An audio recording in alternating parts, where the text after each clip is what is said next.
नमस्कार. पुरंदर न्यूज चॅनलतर्फे आपलं सर्वांचं स्वागत आहे. पुरंदर न्यूज चॅनलमध्ये आपलं सर्वांचं स्वागत आहे. जिल्हा परिषद पंचायत समिती निवडणूक 2026 आपण शिवरी गावात आलेलो आहोत. बेलसर माळशिरस हा हाय व्होल्टेज मतदारसंघ झालेला आहे. अतिशय अटीतटीची चुरशीची निवडणूक या ठिकाणी झालेली आहे. सर्वच राजकीय पक्षांनी ही निवडणूक प्रतिष्ठेची केलेली, विशेषतः हा गट प्रतिष्ठेचा केलेला आहे.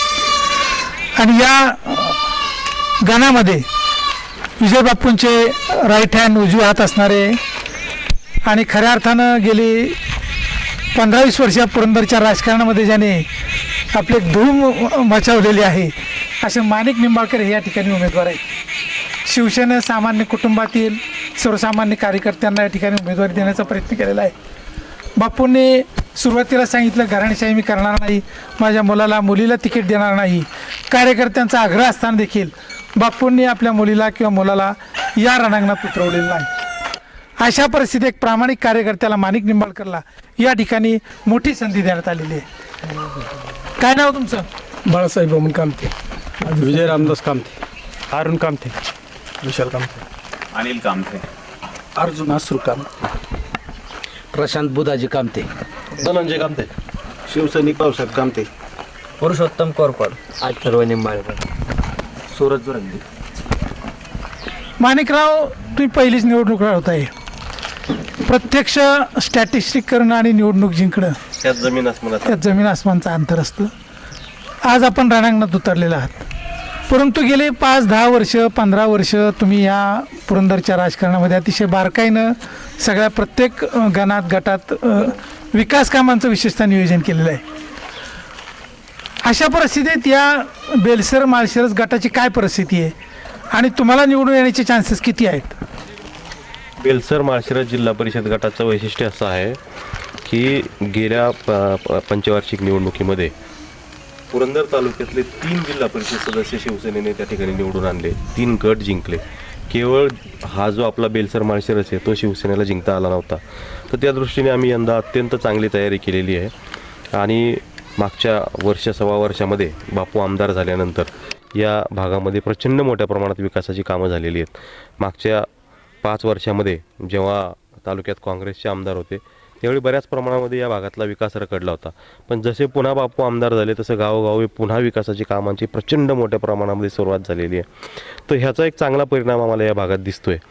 आणि आम्हाला खात्री आहे की जिल्हा परिषद गट आणि माझा बेलसर पंचायत समिती गण आम्ही विक्रमी मतांनी जिंकू. विमानतळाच्या प्रश्नावर खरं तर उलटसुलट प्रतिक्रिया व्यक्त केल्या जातात. आज या प्रश्नावर काय परिस्थिती आहे? विमानतळाच्या प्रश्नावरती मधल्या कालावधीमध्ये बऱ्याच बाबी झालेल्या आहेत. शेतकऱ्यांनी काही संमती दिली, काही नाही दिलेली. पण पंचायत समितीची जी निवडणूक आहे, जिल्हा परिषदेची जी निवडणूक आहे, ह्या निवडणुकांशी किंवा ह्या संस्थांशी विमानतळ हा प्रश्न बिलकुल निगडीत नाही. इथे निवडून येणारा पंचायत समिती सदस्य किंवा जिल्हा परिषद सदस्य हा विमानतळाचा प्रश्न सोडवणे इतपत तो सक्षम नसतो. त्यासाठी लोकसभा विधानसभा सदस्य हेच खऱ्या अर्थाने हे काम करू शकतात. त्यामुळे जिल्हा परिषद आणि पंचायत समिती निवडणुकीमध्ये हा मुद्दा गौण आहे असं मला वाटतं. लँड माफिया अनेक राजकीय वारसदार या ठिकाणी रणांगणात उतरलेले आहेत. तुम्ही यांना कसं तोंड देणार आहात? नाही, काही नाही. मी मागच्या 17-18 वर्षामध्ये मी घराघरामध्ये पोचलेला माणूस आहे कामाच्या निमित्ताने. कामाचा माणूस ही माझी प्रतिमा आहे. मी काय दलाल नाही, एजंट नाही किंवा काय कसल्या पद्धतीने वाळू माफिया नाही. त्याच्यामुळे लोकांना माहिती असलेला चेहरा जो आहे तो फक्त कामाच्या स्वरूपातला आहे. त्यामुळे मला खात्री आहे की या भागामध्ये मला विक्रमी मताधिक्य मिळेल. राष्ट्रवादी काँग्रेस पक्ष, भारतीय जनता पक्ष, शिवसेना, काही अपक्ष उतरलेत, उभाटाचे उमेदवार आहेत. कसं नेमकं स्टॅटिस्टिक कसं आहे? पंचरंगी लढत आहे या भागामध्ये आणि अगदी थोडक्यामध्ये निर्णय होणार आहे असं दिसतंय. प्रचंड मोठ्या प्रमाणामध्ये सर्वच उमेदवार एकमेकांशी स्पर्धा करतायत. तर मला अशी खात्री आहे की आमचं जे शिवसेनेचं संघटन आहे ते इंटॅक्ट आहे.